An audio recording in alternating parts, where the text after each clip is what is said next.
किसी शहर के रेलवे स्टेशन पर एक भिखारी रहता था। वह वहां आने जाने वाली रेलगाड़ियों में बैठे यात्रियों से भीख मांगकर अपना पेट भरता था। एक दिन जब वह भीख मांग रहा था तो उसे सूट बूट पहने एक लंबा व्यक्ति दिखाई दिया। भिखारी ने सोचा, यह व्यक्ति बहुत अमीर लगता है, इससे भीख मांगने पर शायद अच्छे पैसे मिल जाए। वह उस लंबे व्यक्ति से भीख मांगने लगा। उस व्यक्ति ने उसे देखकर कहा, तुम हमेशा मांगते ही रहते हो, क्या कभी किसी को कुछ देते भी हो? भिखारी बोला, साहब, मैं तो भिखारी हूं, लोगों से मांगता ही रहता हूं, मेरी इतनी औकात कहां कि किसी को कुछ दे सकूं। लंबा व्यक्ति बोला, जब तुम किसी को कुछ दे नहीं सकते तो तुम्हें मांगने का भी कोई हक नहीं है। मैं एक व्यापारी हूं और लेन देन में ही विश्वास करता हूं। अगर तुम्हारे पास मुझे कुछ देने को हो तभी मैं तुम्हें बदले में कुछ दे सकता हूं। इतना कहकर वह व्यक्ति ट्रेन में बैठकर चला गया। भिखारी उसकी कही बातों के बारे में सोचने लगा। वह बात उसके दिल में उतर गई। उसे लगा, शायद मुझे भीख में अच्छे पैसे इसलिए नहीं मिलते क्योंकि मैं किसी को कुछ देता नहीं, लेकिन मैं तो खुद भिखारी हूं, मैं दे भी क्या सकता हूं? कब तक मैं लोगों से सिर्फ मांगता रहूंगा? 2 दिन तक वह इसी सवाल से जूझता रहा। फिर तीसरे दिन स्टेशन के पास बैठा हुआ था, तभी उसकी नजर कुछ फूलों पर पड़ी। वे फूल स्टेशन के पास के पौधों पर खिले थे। भिखारी ने सोचा, क्यों ना मैं इन फूलों को तोड़ लूं और जो मुझे भीख दे उसे बदले में एक फूल दे दूं।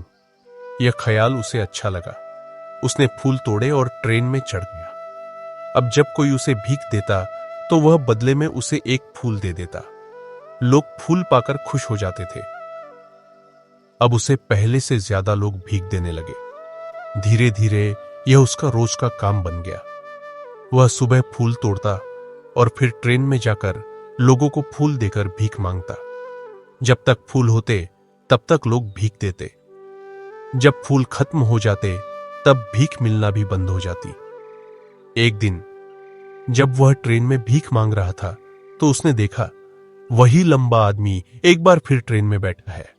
वह भागकर उसके पास गया और बोला, साहब, आज मेरे पास आपको देने के लिए फूल है। अगर आप मुझे भीख देंगे तो मैं आपको बदले में ये फूल दूंगा। उस व्यक्ति ने मुस्कुराकर उसे कुछ पैसे दिए। भिखारी ने भी मुस्कुराकर उसे कुछ फूल दे दिए।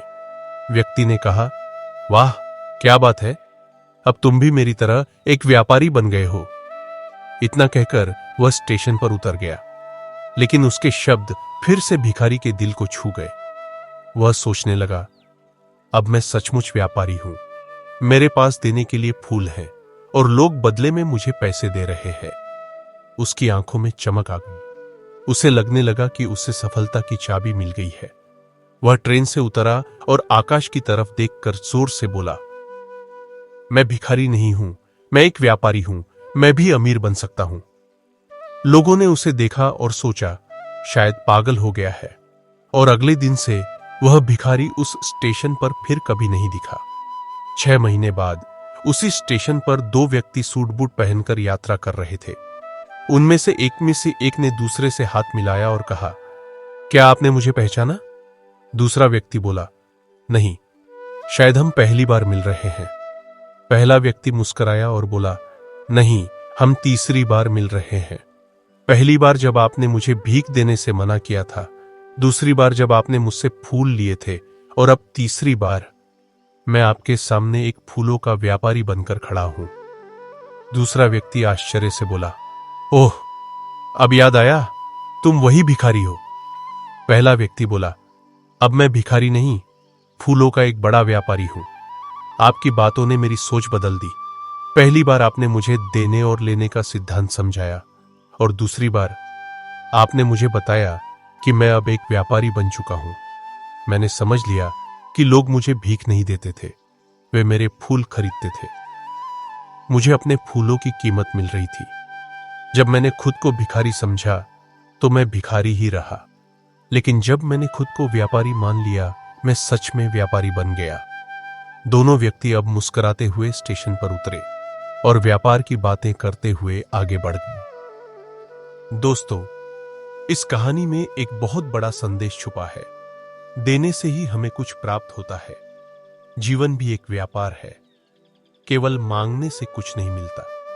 जब हम देने लगते हैं प्रेम, सम्मान, मुस्कान, सेवा, तो जीवन बदले में हमें आश्चर्यजनक रूप से बहुत कुछ लौट आता है। अगर आप खुद को छोटा मानते रहेंगे तो दुनिया भी आपको वैसा ही मानेगी। लेकिन जैसे ही आप अपने भीतर के मूल्य को पहचान लेते हैं, आपका आत्मविश्वास आपको नए शिखरों तक पहुंचा सकता है। याद रखिए, बदलाव बाहर से नहीं, अंदर से आता है। सोच बदलो, जीवन खुद ब खुद बदल जाएगा।